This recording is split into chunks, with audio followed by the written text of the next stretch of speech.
सच्ची कहानी। 15 वर्षीय सलोनी ने आज कई दिनों के बाद फेसबुक खोला था। एग्जाम के कारण उसने अपने स्मार्टफोन से दूरी बना ली थी।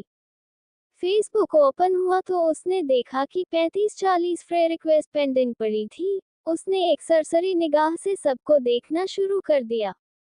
तभी उसकी नज़र एक लड़के की रिक्वेस्ट पर ठहर गई। उसका नाम राज शर्मा था।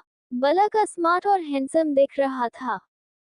अपनी डी.पी. में सलोनी ने जिज्ञासावश उसके बारे में पता करने के लिए उसकी प्रोफाइल खोलकर देखी तो वहां पर उसने एक से बढ़कर एक रोमांटिक शेरो शायरी और कविताएं पोस्ट की हुई थी। उन्हें पढ़कर वो इम्प्रेस हुए बिना नहीं रह पाए और फिर उसने राज की रिक्वेस्ट एक्सेप्ट कर ली। अभी उसे राज की रिक्वेस्ट एक्सेप्ट किए हुए कुछ ही देर हुई होगी कि उसके मैसेंजर का नोटिफिकेशन के साथ बज उठा। उसने चेक करा तो वो राज का मैसेज था। उसने उसे खोलकर देखा तो उसमें राज ने लिखा था, थैंक यू वेरी मच। वो समझ तो गई थी कि वो क्यों थैंक्स कह रहा है, फिर भी उससे मजे लेने के लिए उसने रिप्लाई करा, थैंक्स किस लिए। उधर से तुरंत जवाब आया, मेरी रिक्वेस्ट एक्सेप्ट करने के लिए। सलोनी ने कोई जवाब नहीं दिया, बस एक स्माइली वाला स्टिकर पोस्ट कर दिया और फिर मैसेंजर बंद कर दिया। वो नहीं चाहती थी कि एक ही दिन में किसी अनजान से ज्यादा खुल जाए और फिर वो घर के कामों में व्यस्त हो गई। अगले दिन उसने अपना फेसबुक खोला तो उसे राज के मैसेज नजर आए। राज ने उसे कई रोमांटिक कविताएं भेज रखी थी। उन्हें पढ़कर उसे बड़ा अच्छा लगा। उसने जवाब में फिर से स्माइली वाला स्टिकर सेंड कर दिया।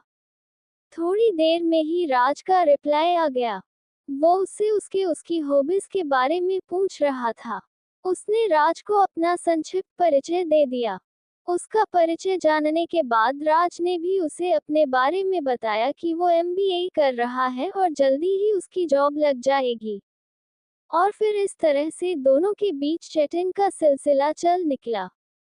सलोनी की राज से दोस्ती हुए अब तक 1.5 महीना हो चुका था। सलोनी को अब उसके मैसेज का इंतजार रहने लगा था।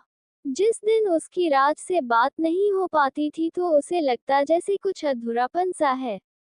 राज उसकी जिंदगी की आदत बनता जा रहा था। आज रात फिर सलोनी राज से चैटिंग कर रही थी। इधर उधर की बात होने के बाद राज ने सलोनी से कहा, यार हम कब तक यूं ही सिर्फ फेसबुक पर बातें करते रहेंगे। यार मैं तुमसे मिलना चाहता हूँ।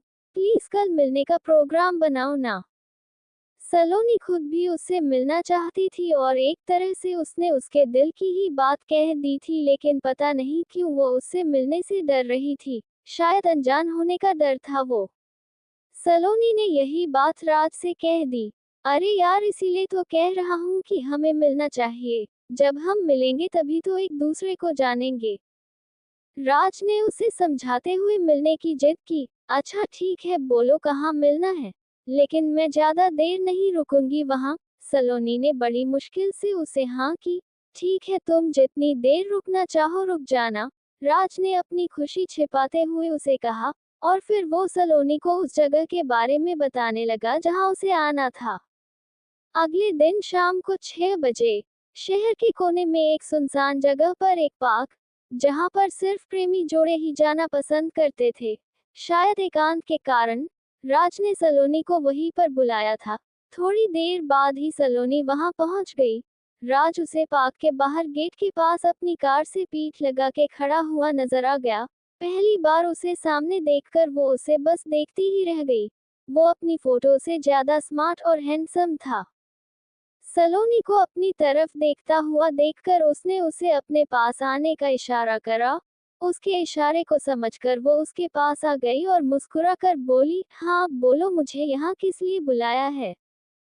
अरे यार क्या सारी बात यही सड़क पर खड़ी तो करोगी, आओ कार में बैठकर बात करते हैं। और फिर राज ने उसे कार में बैठने का इशारा करके कार का पिछला गेट खोल दिया। उसकी बात सुनकर सलोनी मुस्कुराते हुए कार में बैठने के लिए बढ़ी। जैसे ही उसने कार में बैठने के लिए अपना पैर अंदर रखा तो उसे वहां पर पहले से ही एक आदमी बैठा हुआ नजर आया। शक्ल से वो आदमी कहीं से भी शरीफ नजर नहीं आ रहा था। सलोनी के बढ़ते कदम ठिठक गए। वो पलटकर राज से पूछने ही जा रही थी कि ये कौन है कि तभी उस आदमी ने उसका हाथ पकड़कर अंदर खींच लिया और बाहर से राज ने उसे अंदर धक्का दे दिया। ये सब कुछ इतनी तेजी से हुआ कि वो संभल भी नहीं पाए, और फिर अंदर बैठे आदमी ने उसका मुंह कसकर दबा लिया ताकि वो चीख ना पाए और उसके हाथों को राज ने पकड़ लिया। अब वो ना तो हिल सकती थी और ना ही चिल्ला सकती थी। और तभी कार से दूर खड़ा एक आदमी कार में आके ड्राइविंग सीट पर बैठ गया और कार स्टार्ट करके तेजी से आगे बढ़ा दी।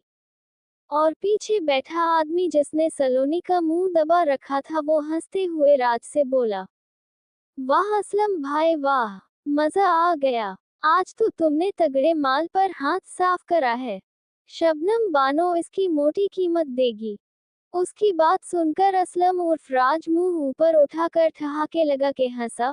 उसे देखकर ऐसा लग रहा था जैसे कोई भेड़िया अपने पंजे में शिकार को दबोच के हंस रहा हो। और वो कार तेजी से शहर के बदनाम इलाके जिस्म की मंडी की तरफ दौड़ी जा रही थी। ये कोई कहानी नहीं बल्कि सच्चाई है छत्तीसगढ़ की सलोनी, जो मुंबई से छुड़ाई गई है। ये सलोनी की कहानी उन लड़कियों को सबक देती है जो सोशल मीडिया से अनजान लोगों से दोस्ती कर लेती है और अपनी जिंदगी गंवा लेती है। शेयर जरूर करें ताकि कोई और सलोनी ऐसी दलदल में ना फंस जाए। जय श्री राम। ऐसी ही और कहानियां सुनने के लिए हमारे चैनल को सब्सक्राइब करें। धन्यवाद।